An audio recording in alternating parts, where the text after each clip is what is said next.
What's up, everybody? It is Friday, May 24th. We're getting ready to start Memorial Day weekend. And listen, Mother Nature, we've had enough. Okay? This is the third event, I think, this morning in a few days. And we're tired of your bullshit.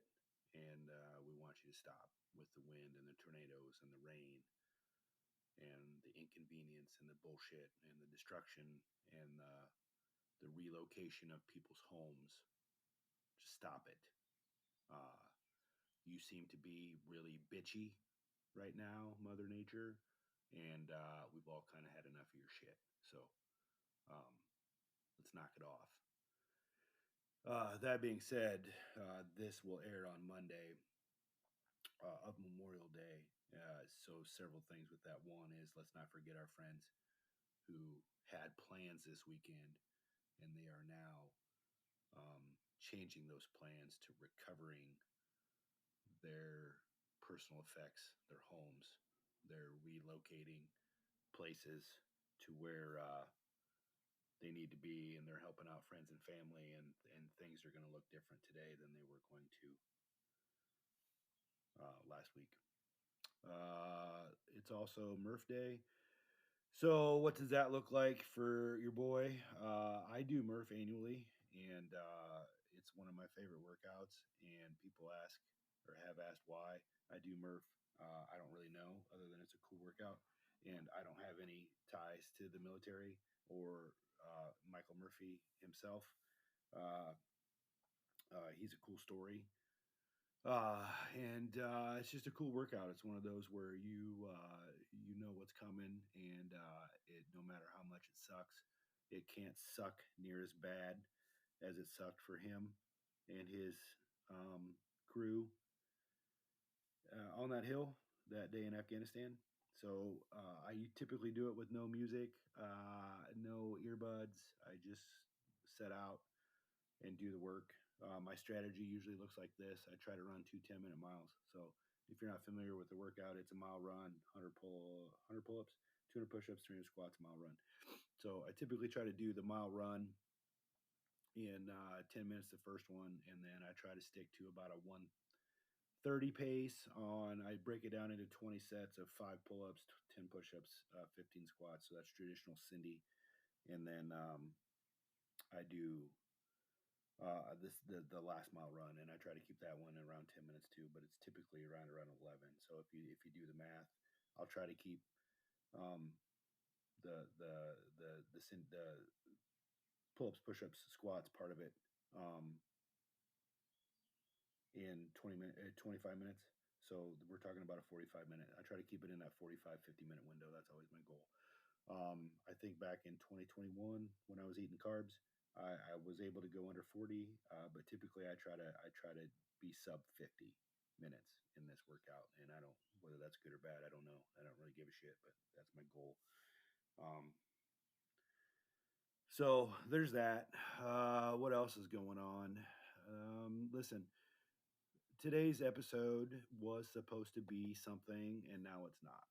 So yesterday, I went in to visit my friend Dustyn Dickout, who is now currently the assistant dean of. I'd have to look this up because he's got a lot of names now. And I texted his title to him the other days. It is a associate dean of health science and fitness um, at Des Moines Area Community College.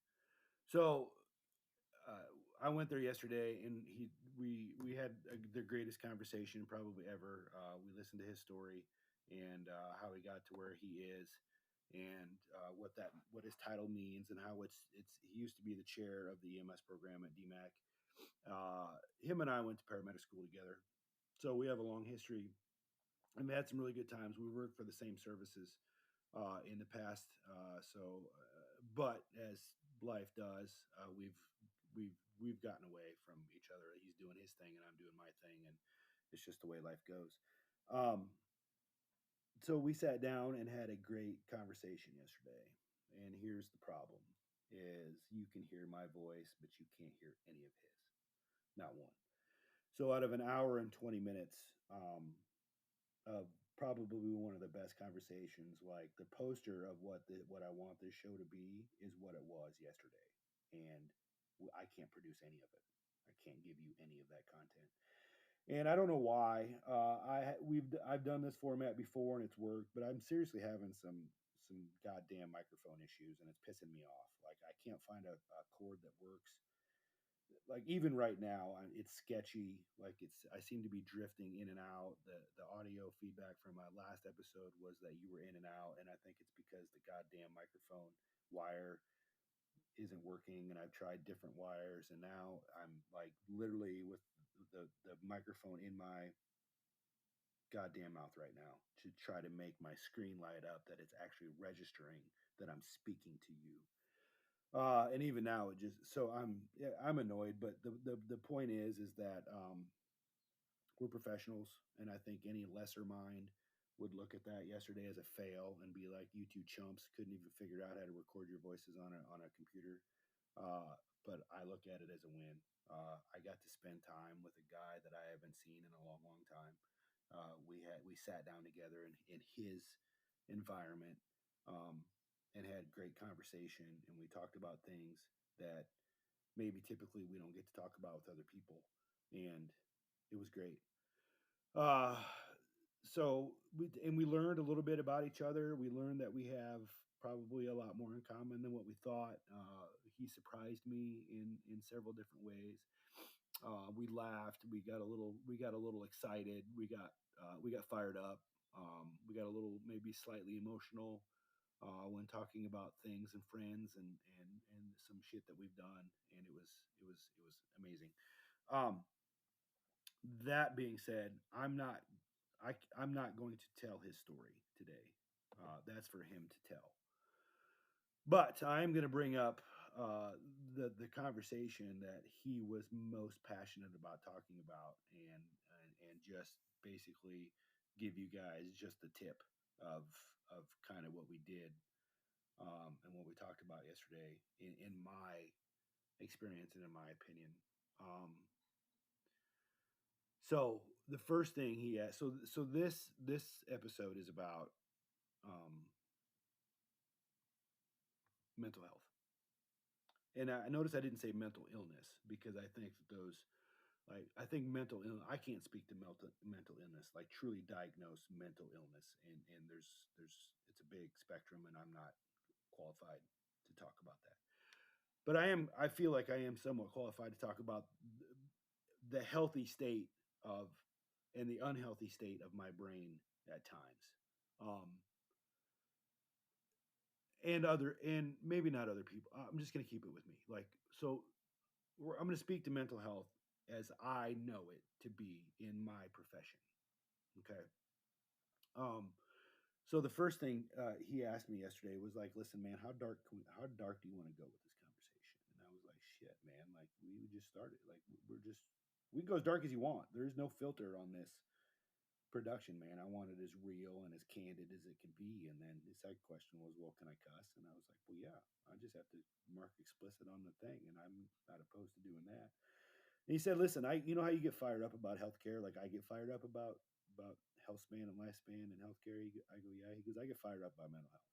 He goes, "That's my thing. Like I get I get excited when I talk about it, and it comes from a place in me that I experience that I don't that he really basically wants to pass on to other people." And I said, "Okay, let's do it." And so we sat down and we talked and we had a great conversation. And again, none of it you can listen to because somehow I effed it up. But we're back on the books. We're scheduling a conversation. Like this is too good. This is too good to pass up. So, but for the sake of content, uh, and keeping up with the Monday productions, we're going to put one out. And so I'll give you a little backstory. Dustin and I went to school together in 2005. We decided, and the first day of class, we recognized that he was living in the same town that I was in, and we were mere blocks away from each other. So we began to carpool through class, and class was, it was just, it was his year of school. So it was, August started classes. We finished. Uh, the classroom part of it in December because we were in an accelerated program, and then we went to we did clinicals, and then we had to wrap all that up by March so we could test out. And it was a pretty good grind. It was a full time job that we didn't get paid for. But a lot of us at the time worked part time, and so I was working part time as an EMT basic for a county service while going to school. And I had met. She wasn't my wife at the time. We got married in the middle of class, and all this sets up where I'm going. So just stick with me. Um, and it was a grind, and there was a lot of people in class. And I think we started out with 35. We graduated six. We lost two by lunch on the first day. We reminded each other of. So we did it. Like it. That the point of that is that we did it. So now, so here I am, a newly married person, trying to provide for my family. My wife worked. Uh, he was single at the time. He moved to Iowa from St. Louis. His dad is a pastor and he saw many residential changes and he moved up here because he wanted to get into the program. And down in Missouri, there was a waiting period where you had to have X amount of calls under your belt as an EMT basic, and a certain um, you had certain required prerequisites that Iowa didn't have, and he was interested in getting in the business right now. And fine, okay, we had to talk about that too. And sorry you missed that, but we'll bring it up again. Um, anyway, we did it, and we got jobs. Uh, and long story short, he that's not true. This is a long story.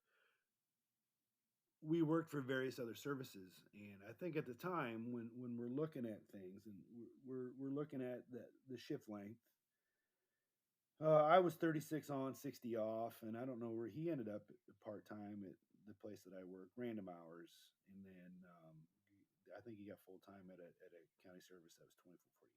Okay, so then he met his wife on a scene, and that's a great story too. How he met her, and then so they got married, and then because of the way things were back then, um,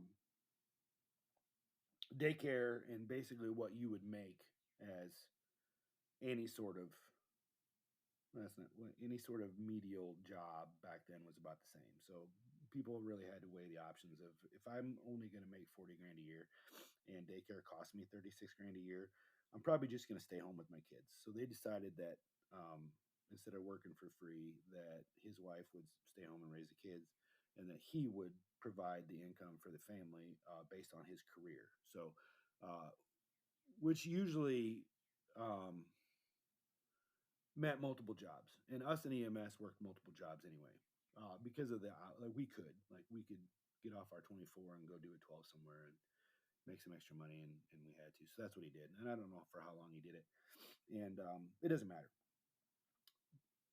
So there's a lot of pressure there, right? As a young man starting a young family and being the provider of that family, a lot of pressure there, and then plus the job that we did was stress. Mentally, emotionally, physically, like you were constant sleep deprivation. The decision making, you always seem to be amped up, just waiting for something to happen. And not all anybody in this business knows that not every call is a stressful call, and some of them are quite actually routine and benign and easy, and it's just basically helping somebody, you know. And some of them are very terrible. Um, so there's that. Um, but anyway, he kind of started to see an erosion of his personality slowly. And this led to one day a very violent outburst that caused him to not a, it involved a fan, like a not a fan of EMS, but like a box fan and a wall, and really no trigger. So routine interaction between him and his wife, no trigger really, other than he felt a fit of rage in the moment and tossed. I think they had a young baby at the time, and he came home to the baby was kicking mom's ass all night, and he got his ass kicked all night, and it was a simple interaction, he said, and then he goes, he just lost his shit. And in the reflection period of that, we we compared stories, and I'll get to mine in a second. But he was like, "Listen, I don't know where that came from. I clearly have crossed some sort of line, and I don't know why." But then he said, "He goes, this isn't the life I want, and I don't know how to do it. So maybe I should just, pull the trigger." And by that I mean, you know what I mean. And I'm listening to him tell the story, and I'm like, "Fuck, man! Like, I don't. How do you get that close? How do you get that close to that decision?" Which is a decision I've never been close to, but I know people that have been close to that, and I know people who have done it. And man, like, here's a guy that I've spent a lot of time with, and I didn't even know this happened. Like, we at this point in his life, I think we were finding kind of our own way, or at least if I was in contact with him at the time, it's not some shit we talk about, right? Like, uh, hey man, I lost my shit for no reason, and I'm thinking about putting a gun to my head. Ah, well, hey, listen, man, don't do that. Like, what was I going to say? I don't know. We'll get to that. And so that's how dark he was getting to it. That's it's dark. All because of this job. All because of societal pressures. All because of sleep deprivation. All because of high expectations. All because of the having standards. All because of um, the image we perpetuate in our mind with staying on top of things, not letting things slide because we're tired, maintaining a certain, uh, at that time, stupid social media image, making sure that you're giving your wife what you need, making sure that you're going out on those social events that you have slowly become to fucking hate because it's interaction with people. It's dark. So it got me thinking. Let's look back at my own erosion of my mental health, and I'll talk to you guys about it and how I think I've got it recovered, but I don't know that we even know. So, same deal. Go to school, we're doing the thing. And if I look back at the curriculum, so like we joked that there was basically 4 pages in a 5 volume textbook, 5 textbook volume set of, basically how to be a paramedic. And it was some bullshit in there about make sure you go to sleep and make sure you have healthy interactions with people and make sure you're social. And then it had a dumbass picture of the food pyramid that we all know that the government came up with and is probably bullshit. Uh, but and then go get them, Tiger, basically. And so we go out and we have these expectations of, well, being up all night's kind of cool. Like, I'm doing some real cool stuff. I live at a station now, and I get to hang out with some other people. Um, and what I slowly started to learn as life at home became more complicated is that my job was the easy part. Okay, so I would rather be at my job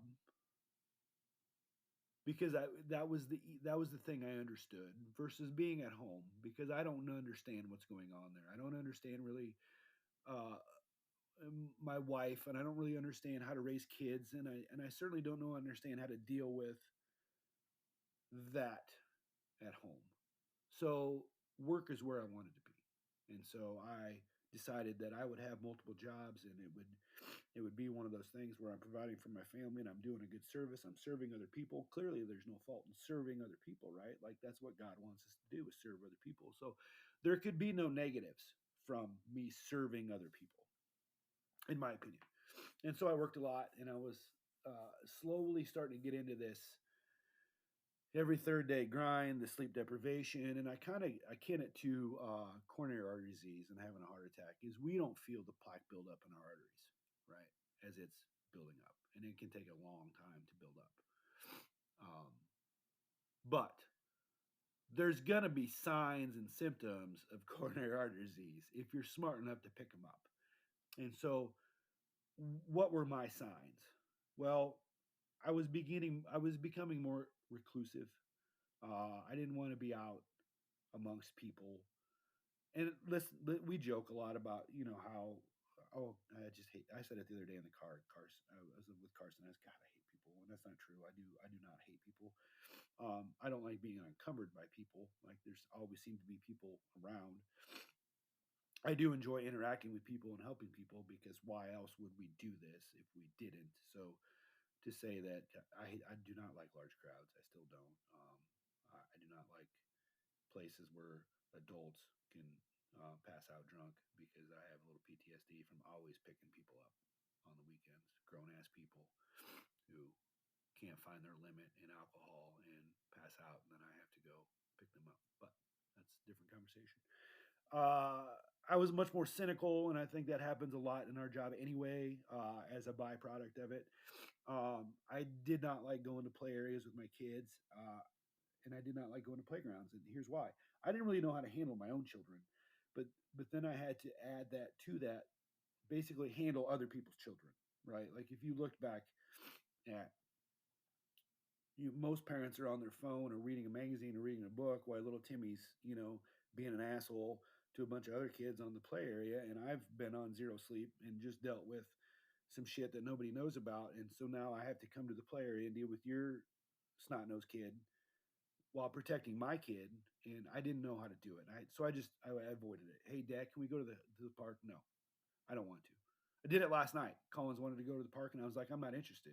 And not because I wasn't interested in her being at the park. I was not interested in me being at the park. And how unfair is that? And so how that ended is I just nutted up and said, you know what, baby, yeah, we can go to the park because it's not fair to my kid. And sure as shit, the park was full with snot nosed kids, and I'm on high alert. Like I don't want people, for lack of a better term, fucking with my kid. Like I just everything to me is an emergency and everything to me is a tragedy, and that's part of my mental unhealthiness. And I don't know how to handle it. And so I sit there and I'm spun up the entire time. It may not look like it, but I'm spun up the entire time. Um, and we went. She had a good time, and we left, and nothing bad happened. Weird. But I had an image in my head of something bad was going to happen, and I wasn't in the mood to deal with it. And to her detriment, that that shouldn't punish her. So that's a symptom, right? I I was in this mode where everybody was wrong and I was right, and I hated that. And the other thing that really pissed me off is that everybody kept asking me if I was grumpy. And I'm like, you know what? You know what really sets me off is when people question my mood. But let's look back at this for a second. Like everybody asked me the same question. Everybody. And I always thought everybody was like, what are you talking about? Am I grumpy? Why would you even ask me that? Do I look fucking grumpy? And the point of that is that to me, I was not. To me, I was who I thought I was. But to the outside world, my wife would always, are you crabby? Like hers was crabby and work people was grumpy. And if I had $1 for every time somebody asked me if I was crabby or grumpy, shit. Uh, so, but to me, it was an offensive question. How dare you question me about my mood? I am fine, and I don't understand why people thought that. And so I would look back at it, and I'd be like, you know what? Uh, there's a quote in Justified. I don't watch the show, but I read it online. It says, "If you run into an asshole in the morning, you ran into an asshole. But if you run into assholes all day, you're the asshole." I was the asshole. Okay. So that's where I'm going with that is that they had every reason to ask me if what kind of mood I was in, even though I was oblivious to the fact that I was in the mood. And so, you guys want to go dark? I'll go to my dark place right now. Here's what happened. So one day and this is kind of the tipping point, but at the same time, I really didn't know what to do about it. So we're living in Winterset. I go home one day after a shift. And I have two small children, and so we're doing part time daycare, right? The kids don't go to daycare on the days that I don't work because daycare back then and still now was just stupid expensive. And I think I'd come home off a shift at 24 maybe, and I was tired of shit like I always am.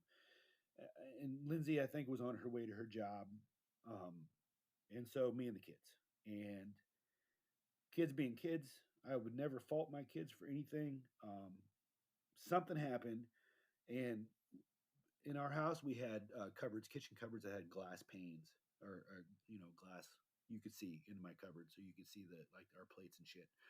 And I shut it very hard out of frustration about something, and it shattered. Okay, I was, and so now my kids are screaming and scared shitless because daddy got mad at something that was probably innocent. It was probably not worth getting mad about, but I did. I was I remember it very well. And so now I have to explain this away to my kids, and I lie to them and I say, "Oh no, I wasn't mad. I just shut it too hard and it just broke, and please, it's okay kids. I'll clean it up. Like it's not your fault. Like I'm not mad at you guys, and I whatever I could do to explain it." And then of course Lindsay comes home at the end of the day, and the kids are like, "Daddy got mad and broke something, mommy." And I was like, "That's not true. I did not do it. It was an accident. I shut it a little too hard. That cupboard window is clearly a piece of shit, and somebody didn't build it right, and whatever." Like I got mad. Don't even know why. Okay. Well, any normal human, in my opinion, you can argue with me if you want. I give two shits. Any normal human wouldn't do that. Okay. I don't think. Uh, so clearly, I had some sort of deficiency.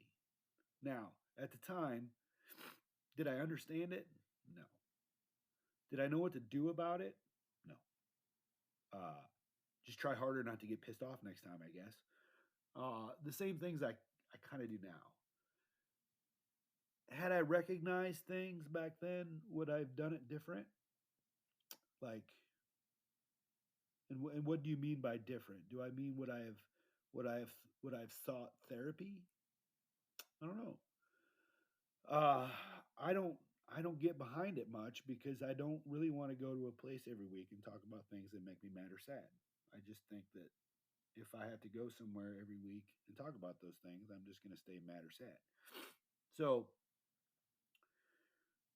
would there have been is there tools that maybe can help me deal with my frustrations and my yes, I think that that's true. uh, I'm not going to offer you any of those solutions because I don't know them myself, but I do know that the root cause of it, even though I have zero idea how the brain works. Like I know that where there's not supposed to be blood in your brain, and that's about it. um, I have zero idea how it works. I know how it doesn't work, and when you're tired, everything doesn't work. Everything's a short fuse. Everything's an annoyance. Everything's a thing. And my wife used to tell me that's no excuse to be an asshole. And I would come back with that. I'd be say you're right. Like to not purposely be an asshole.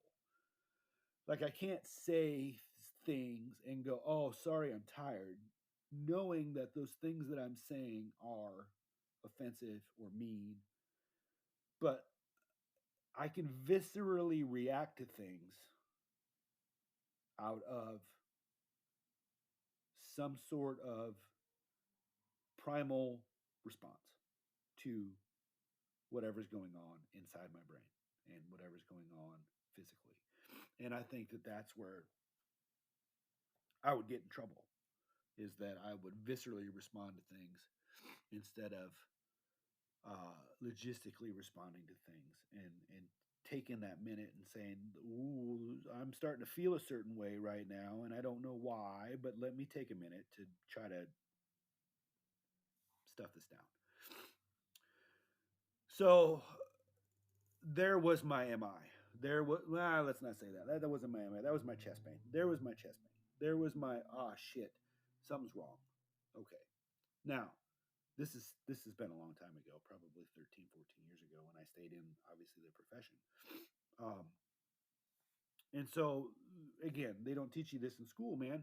Uh, there was nobody came in and talked to us about the trade-offs of like what you're going to have to endure physically and emotionally to do this job. And then more importantly, they never once told us that your spouse is probably going to be take the brunt of this shit. So let's get them in here and talk about it and say, hey, listen, your husband or wife or partner or whatever is about to embark in a career that's going to cause some problems,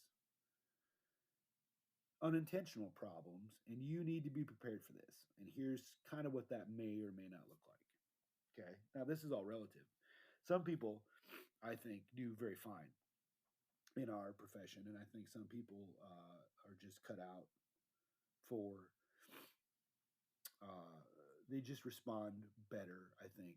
And I don't think that I'm not one of those people. I just think that I've had some struggles throughout my career that I just didn't know how to manage.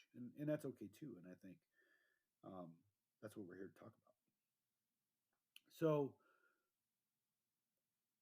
at work I'm one person and maybe at home I'm another person, and so at work nobody ever thinks to say, hey man, you okay, is there anything you want to talk about? And even now that stigma is, no, why would I want to talk about anything? Like, let's just do the work, let's just get after it. And there's several examples in my career of where that was not true, and given the opportunity maybe to express something differently, maybe I would have taken that opportunity. um I think we use the term, ego negatively, and I think we use the term anxiety negatively, and I think that both of those things can be a positive. Um, and I had an ego back then, and I still kind of do, but it kept me from doing, I think, more dumb shit. Um, I was able to check my ego, I think, most of the time. Certainly compared to the people that I looked up to in my profession, that I was not as good as them, and I was not going to pretend that I was, and that helped me. The anxiety that sometimes we feel when we go on a call or on a flight, I think is normal and good. Uh, it's the same anxiety that would keep us on our toes when we were walking through, where the saber-tooth tiger lives, so that we didn't get our face tore off by a prehistoric creature in prehistoric times. I think that's the same. I think where anxiety gets bad is when it impedes your ability to perform anything. That's when you need to take a systems check and be like, I don't know, like that seemed like I hesitated there for a second because of, take your pick. So I don't know that those things by themselves in our careers are the catalyst or the cause of certain things, if we're using them correctly. Uh, so I kind of went through my career and doing things the same way because I didn't really know how not to do things the same way. And I think I had good days and bad days, right? and and just like, not all cops are bad. Like, not all first responders have mental health problems or mental health situations or mental illness. Some people, like I said, are very resilient and do a good job. Um, but I can tell you where a couple things made me feel a certain way that I haven't felt. So that one incident with my kids obviously made me feel a certain way. And when my dad died, uh, that was a whole nother deal. And it was an unexpected. I got called to his house, but the scene felt very familiar and very comfortable. I was at a house. There was, cops and ambulances and cars, and that's not foreign to me. And I walked upstairs into his home and saw him laying on the floor, dead. And that was not unfamiliar to me to see a deceased person in their home on the floor. Uh, the difference, obviously, being this my father, and it doesn't matter what your relationship is with your dad. I think when your dad dies, that's a life changing event, and it doesn't matter who they are or what your relationship was. It's the fact that, but the scene itself did not bother me. And the cops are doing their thing, and I have a familiar face in EMS there. They're doing their thing, and the medical examiner shows up, and I know her, so she's doing her thing, and it's very routine to me. I help uh, the funeral home people come to the house, and I know them, and so I help them. I basically zip up my dad's body bag, okay, which is weird. They leave, everybody leaves, the house gets fairly empty, and this is the part of responding to people's homes and situations that I don't see is because I leave too. EMS left, I left. That's what we did, and so the house got quiet. And you got to start trying to just figure out problems. Like nobody really knows how to handle this situation. You just start. I've always said the best way to handle and solve a problem is just start working on the problem. So we just started working on the problem. The problem was how do we move forward with this, and where do we go? And it was very. There was a lot of tasks involved, and there was a lot. We have to notify family, and we have to get things scheduled, and we have to get um, people around to do certain things, and we have to we have to do a memorial service, and we have to there's a lot of shit that needs to be done. So I am very task driven. I'm very distracted by projects and tasks, and so give me something to do, I'll handle it. How about this? I'll just handle it. That wasn't true. We all worked together as a family, and got things done, but I was very driven to solve problems. Well, I went back to work, probably a little early, and somebody asked me how it was going. And I said, you know what? I don't know because I have felt a level of anxiety that I've never felt before, and I don't like it. It's foreign to me. It is a helpless, almost borderline panic attack place that I don't particularly enjoy because in my job, I don't do that. And I've been on, right? Like we just don't. As providers, we don't. Have you ever yelled on the scene of an emergency? Have you ever yelled at another responder? Have you ever yelled? Have you ever lost your shit? Have you ever panicked? I know the answer is no, because we don't do that. We're here to solve problems. But at home, shit, set me off with a feather, man. Like I don't know, like I'm gonna yell and scream and throw a fit like a little punk, like a bitch, and for no goddamn reason. And I don't know where those two bridges cross. I don't. And so I was taking my kids to school one day. This is shortly after Dad died, and all of a sudden, it just all the dam burst. I started bawling in my truck for no reason. I don't understand what's going on. It drives me insane. It is a vent, I think, and it passes. And it turns out I've have some friends whose dad died. They have the same thing. Um, so I didn't really know why are you down here? The dog is down here. Get uh, hold on a second.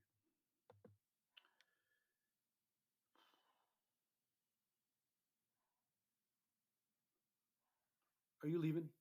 I'm done. Doing school? Yeah. You told me you were going to be back till 11. I didn't know if they were gonna make me stay the whole class. All right. I had to relocate studios because my kid just came home from school after one short hour. And it's not his fault. I know I made it sound like it was his fault, but I did call him this morning and ask him when he was going to be home. He said 11, and it was 9. So, what the fuck? It's not his fault. So, where was I? So I recovered from that, and my dad passing away, and then certainly not. I don't know how long afterwards, but anyway, we had a pretty high profile flight, my partner and I, that we'll talk about someday. But it involved a school shooting, and I remember going on it, and there was a certain heightened feeling, and not because we haven't come across gunshot wounds in the past, because we have. We've both treated gunshot wounds. It was just the nature of the event. This was probably a kid, and undeservingly was possibly struck by a some sort of bullet, and we were, it was just it's just one of those things, right? And so we did it. We completed the mission, and we had another mission after that. And everybody kept asking us, "Is you guys okay? You guys okay?" And I was like, "Yeah, I'm fine. It's what we do. It's our job." My partner, "Yeah, I'm good. Okay, all right." Um, we had another one after that, and that was a sad case where I think it was a 42-year-old female was going to die for no reason. Like just seemed unassumingly just for just a terrible. And we had to transfer her out of our hospital to another hospital, and it was sad. And then on the way back from that, I started feeling a certain way that I haven't felt in a long time. Like I'm just not interested in dealing with anybody's shit the rest of the day. And we got another flight request on our way back from that flight, and I'm like, listen, I am not interested in doing it. I don't know why. But there's something going on inside me, and I don't understand what it is, and I'm just not interested. Well, we talked it out, my partner and I, and like the right thing to do was to do it. Even if we decided that we needed to not, we were the only helicopter around. Even if we decided not to do it for whatever reason, they were going to ask us to do it regardless later, whether it was now or later. And let's just do it and get it done. Yeah, you're right. That's a good point. Like there's work to do. And we completed the mission. And the point of this story is that I went to I let a couple days pass on this deal, and I said, hey, and I sent a message to my partner. I said, listen, I'm sorry for being a bitch. I was being whiny. I was putting my needs above somebody else's, and I'm sorry for it. No need. The day was heavy, man. It's all good. But the point of it is was I really being a bitch? Or was I experiencing something that was raw, that was new, that was un like just primal, and it really confused me. I was really conflicted with why I felt that way, because I pride myself on basically working through injury. Like just let's just walk it off. Like we see things on TV all the time about grit and determination, and when hobbling across the finish line on a broken leg, or finishing the race when you have nothing left. And but why in EMS do we think differently? Like why do we take the same approach as that? Why don't we just say no? You know what? I need a timeout, because all of our services have timeout policies. I would assume in this day and age, and that timeout can be for fatigue. That timeout could be for mental reasons. But for whatever reason, don't we all feel guilty about using it? I do. I've used the fatigue one. But all that does is in our mind put pressure on now our coworkers. And maybe they're busy too. And now you want them to do your work? Do we perpetuate some sort of image in our brain that admin's going to call us and be like, "Hey man, why didn't you go on that flight?" And be like, "Well, I don't know, man. I've been on 4 other flights already in the last 10 hours, and I'm tired. I don't have it in me." Well, better get it in you, man. We got to make some money. That conversation probably won't happen, but we think it might.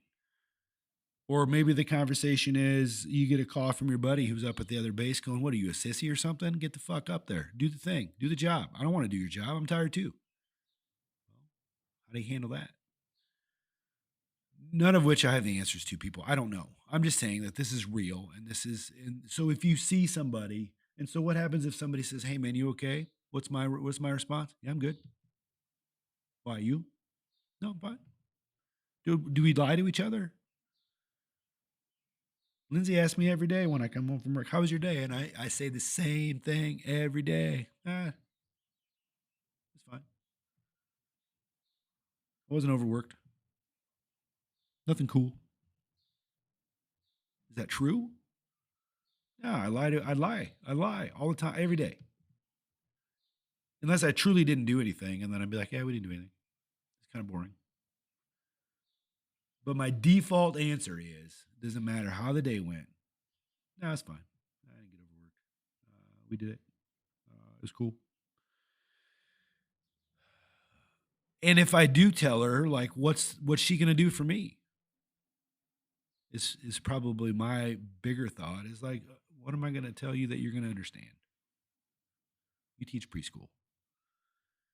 I don't think that's the point. I think the point is that she just wants to make sure my headspace is in the right spot. And I need to make sure I tell her when I don't think my headspace is in the right spot. There's certain things we have to do in life that we may not be interested in doing. And sometimes that means daycare when you're tired. But that also means, oh, hey, it's garbage day. So if I'm in my garage right now, in case you haven't noticed, and it's garbage day, everywhere I fucking go, there's noise, there's loudness, there's people. Uh, so, but this is me. This is my life. It's never quiet, and that's okay. What was I saying? The point of her asking me isn't because she's not going to fix it.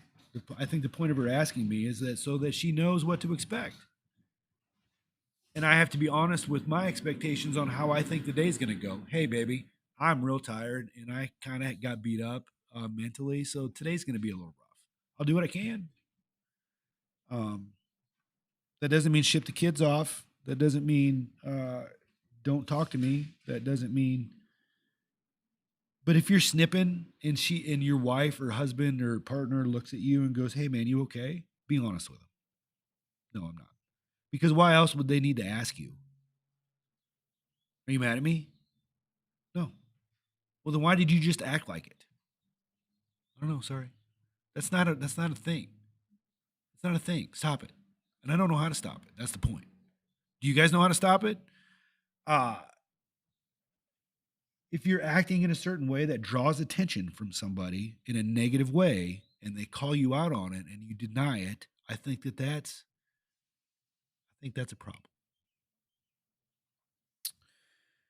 I've rambled enough, and I'm sorry for the if it sounded like there was frustration, if there sounded like there was annoyance, um, and because there was, um,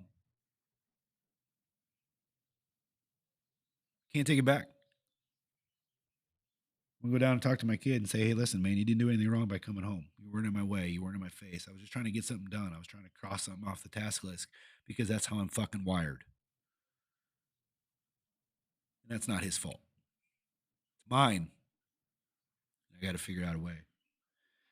Uh, Not everybody has mental health problems, but everybody deserves to be checked in on every now and then. So just ask, "Hey, you good?" And if the expected answer is, "Yeah, I'm fine." The unexpected answer is, "No, I'm not." And then that's when shit gets real, and you're like, "Oh shit, I did not expect that." It's kind of when you ask somebody, you're like, "Hey man, you need help moving?" And you expect them to say, "No, we got it." Okay.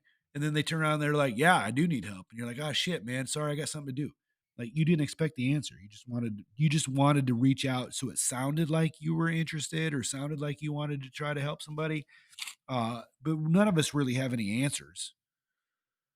But I think if you do ask somebody, "Hey man, you good?" and they say, "No, I'm not right now." I think the correct answer is, "What can I do to help you? What do you need from me?" If you're the partner on the job, or you're the husband or the wife, or the partner, or the significant other, or whatever it is that you are, and you ask somebody if they're okay, and they say, "No, I'm not," then I think the correct response is, "Hey, what can I do? How can I help? You want me to listen? You want me to call somebody? You want me to shut the curtains so you can be alone. I don't know what is it you need. Make them tell you.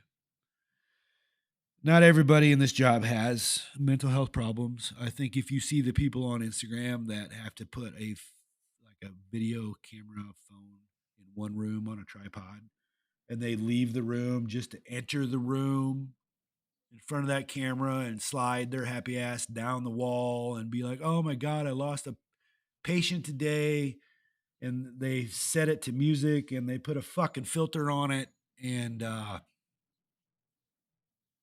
they're not asking for help. They're asking for attention. Those are two very different things. Dustin and I will get together. We'll talk about this again, but it's a topic. It's something we needed to talk about and something we just talked about. So there's my story. Not every day is a good day, but I have more good days than bad days. I can tell you that. Once I figured out to cut out all the jobs and to reduce the amount of times I spend sleeping in a station and getting up in the middle of the night, and when I started eating better, and when I started seeing the sun, and when I started doing those things that make you happy, taking all of the challenges of being a father and a husband, and just accepting that not everything I do in the day is going to be perfect. Not the day is not going to go my way every day. The day is not going to go my way most days. It just already hasn't. Like, look at the shit that's already happened, and it's trivial things in the grand scheme of things. Keep it in perspective. Ask each other if they're okay. Look out for people. Enjoy their successes. Enjoy seeing people in their environment. Yesterday, I got to spend time with Dustyn in his environment, and you could see the fulfillment in his face that he is happy and doing what he is supposed to do. Could you imagine if all that ended? If he would have followed through with whatever plan he had, if he'd have followed through with the thoughts, we never would have got to experience that.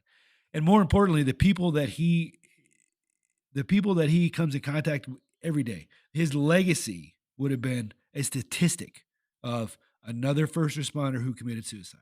And instead, he has put together a program for first responders that has far exceeded any sort of national curriculum. They're adding mental health classes into the curriculum. They're talking about, here's the trade-off in this job. They're finding people's passions and putting them in those positions to be successful at whatever it is they want to do. And that's the legacy he wants to leave. If it went the other way, he'd just been another number. We've had enough numbers. We need more people doing good things. So let's get out there and do good things. All right. I don't know if that even recorded. I assume it did. We'll figure it out. Yep, it sure did. So that's it for today. Heavy topic, but think about that as we remember those who are not with us anymore. All right, work hard, be kind. Bye.